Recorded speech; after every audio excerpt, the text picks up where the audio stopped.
मामी जान पहुंच गई महविश के पास और जाकर कहती है कि देखो, जब मुझे इतनी बड़ी खुशखबरी सुनाई कबीर ने, मेरा तो वहां पे जीना ही महाल हो गया।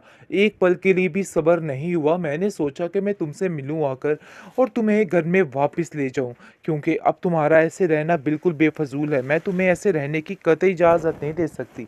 जिसको सुनकर वो कहती है कि आप ये बात कर रही हैं, लेकिन ये बात जिसको करनी चाहिए थी उसने तो नहीं की है। लेकिन जी आप देखेंगे कि वो उसको समझाती है कि वो काफ़ी ज़्यादा शर्मिंदा है जिसकी वजह से ये सब कुछ हुआ है। अलमीर ने सारी हकीकत बता दी है कि आखिर क्या मामला हुआ था। इसलिए इन सब बातों को लेके शक करना बहुत ही गलत है। मैं बिल्कुल भी ऐसा नहीं चाहती हूँ। बहुत ज़्यादा परेशान हो चुकी है अब वानिया, क्योंकि वानिया की बारी अब आने वाली है।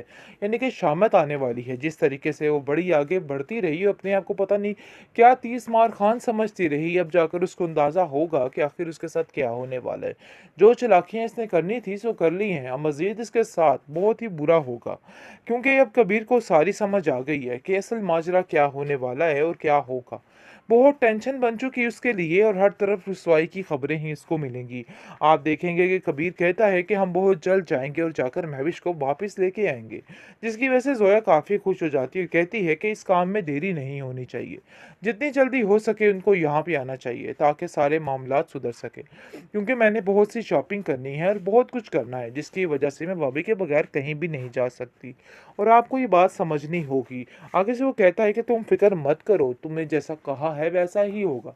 मैविश इस घर में होगी जब तुम कहोगी। लेकिन एक बात है कि मैविश जो है वो जब ये सुनेगी कि जोया की वजह से ये सारी मामलात हुए, तो वो फिर से इनकार कर देगी और कहेगी कि आखिर इन सब चीज़ों का अब क्या फ़ायदा, जोया की वजह से ये सारी बातें कही जा रही हैं।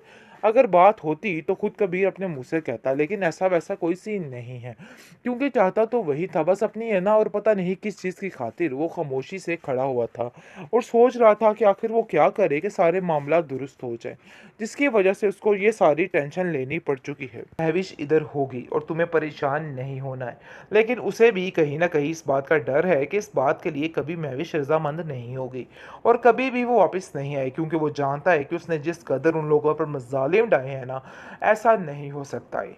दूसरी तरफ ये फरी जो है वो काफ़ी देर की इधर आकर बैठ चुकी है, लेकिन कामरान समझ नहीं पा रहा, यानी कि शुएब समझ नहीं पा रहा कि उसको क्या करना है और क्या नहीं करना। वो रोज़ नित नई प्लानिंग करता है और फरी को फ़ोन करके कहता है कि देखो, घर के सारे कामकाज पड़े हैं और हर चीज़ अधूरी पड़ी हुई है, लेकिन वो भी साफ साफ जवाब दे देती है कि नहीं भाई, यहाँ पे ये काम अब नहीं चलने वाला।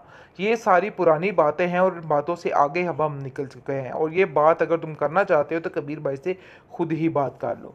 दूसरी तरफ काफ़ी ज़्यादा महविश का बाप परेशान हो चुका और कहता है कि अगर तुम कहती हो तो मैं कबीर से खुद ही बात करता हूँ। मुझे यकीन है कि वो मेरी बात को ज़रूर सुनेगा और उसको अपनी गलती का कहीं ना कहीं एहसास भी होगा। फरी कहती है कि फ़िक्र मत कीजिए भाई साहब, मैं आपकी खुशी की खातिर जाकर उसके पाँव पड़कर महविश को घर वापस लेके आऊँगी। आपने आज तक हमारे लिए इतना कुछ किया है कि मैं आपके लिए ये सब कुछ नहीं कर सकती। लेकिन जी आप देखेंगे कि वो काफ़ी ज़्यादा खुद परेशान हो चुकी है और समझ चुकी है कि नहीं भाई, ये यहाँ पर ऐसे काम नहीं चलने वाला, क्योंकि इन सब चीज़ों के लिए कबीर को खुद वहाँ पे जाना होगा और महफिस जाके माफ़ी मांगनी होगी। जो कुछ उसने किया है उस गलती की माफ़ी भी उससे मांगनी होगी। लेकिन फिर भी पता नहीं आगे से महविश का क्या रद्द-ए-अमल आता है, ये तो खैर अब हम नहीं जानते। लेकिन उसको वापस तो आना ही है, क्योंकि शादी की तैयारियां हर चीज़ उसी ने ही करनी है। जोया उसके बगैर अपनी शादी नहीं करवा सकती, क्योंकि वो जानती है कि उसका यहाँ पे आना बेहद ज़रूरी है। इसलिए वो फरी से कहती है कि बस यही मौका है, आप बड़े भैया से कहिए कि जितनी जल्दी हो सके महविश भाभी को घर में वापस लेके आए, वरना यहाँ पर हंगामा बर्पा हो जाएगा और कुछ भी ठीक नहीं होने वाला है।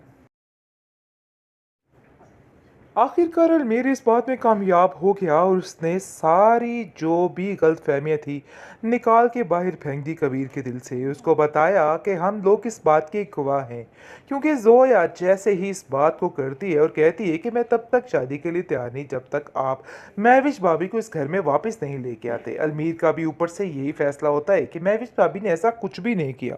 आपने जो कुछ भी उनके साथ किया है ये बहुत गलत किया है। आप पछता रहा है और दाढ़े मार मार के रो रहा है। कबीर, क्योंकि वो जानता है कि उससे बहुत बड़ी गलती हो गई है और उसको ये सब कुछ नहीं करना चाहिए था। लेकिन जी आप देखेंगे कि बहुत ज़्यादा परेशान है वो खुद भी और समझ नहीं पा रहा कि आखिर क्या करे।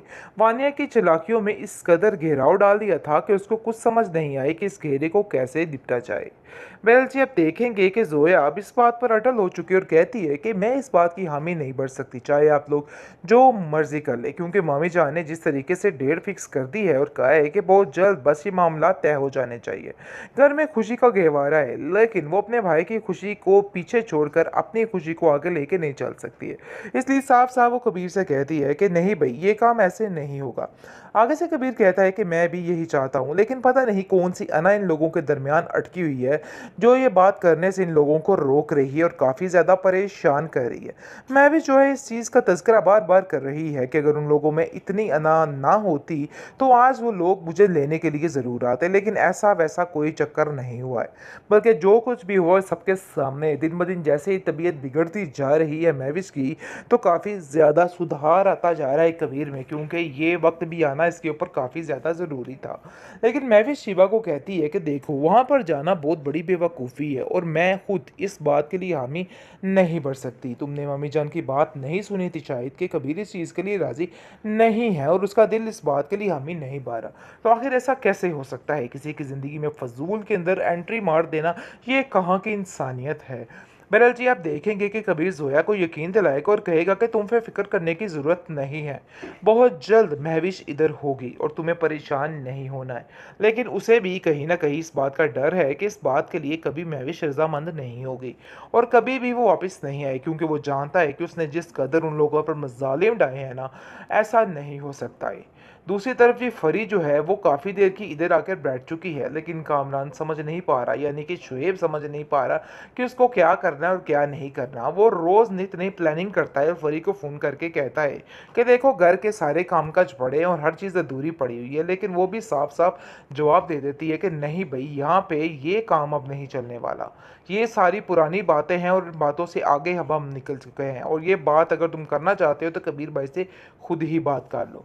दूसरी तरफ काफ़ी ज़्यादा महविश का बाप परेशान हो चुका और कहता है कि अगर तुम कहती हो तो मैं कबीर से खुद ही बात करता हूँ। मुझे यकीन है कि वो मेरी बात को ज़रूर सुनेगा और उसको अपनी गलती का कहीं ना कहीं एहसास भी होगा। फरी कहती है कि फ़िक्र मत कीजिए भाई साहब, मैं आपकी खुशी की खातिर जाकर उसके पाँव पड़कर महविश को घर वापस लेके आऊँगी। आपने आज तक हमारे लिए इतना कुछ किया है कि मैं आपके लिए ये सब कुछ नहीं कर सकती। लेकिन जी आप देखेंगे कि वो काफ़ी ज़्यादा खुद परेशान हो चुकी है और समझ चुकी है कि नहीं भाई, ये यहाँ पर ऐसे काम नहीं चलने वाला, क्योंकि इन सब चीज़ों के लिए कबीर को खुद वहाँ पे जाना होगा और महफिस जाके माफ़ी मांगनी होगी, जो कुछ उसने किया है उस गलती की माफ़ी भी उससे मांगनी होगी। लेकिन फिर भी पता नहीं आगे से महविश का क्या रद्द-ए-अमल आता है, ये तो खैर अब हम नहीं जानते। लेकिन उसको वापस तो आना ही है, क्योंकि शादी की तैयारियां हर चीज़ उसी ने ही करनी है। जोया उसके बगैर अपनी शादी नहीं करवा सकती, क्योंकि वो जानती है कि उसका यहाँ पे आना बेहद ज़रूरी है। इसलिए वो फरी से कहती है कि बस यही मौका है, आप बड़े भैया से कहिए कि जितनी जल्दी हो सके महविश भाभी को घर में वापस लेके आए, वरना यहाँ पर हंगामा बर्पा हो जाएगा और कुछ भी ठीक नहीं होने वाला है।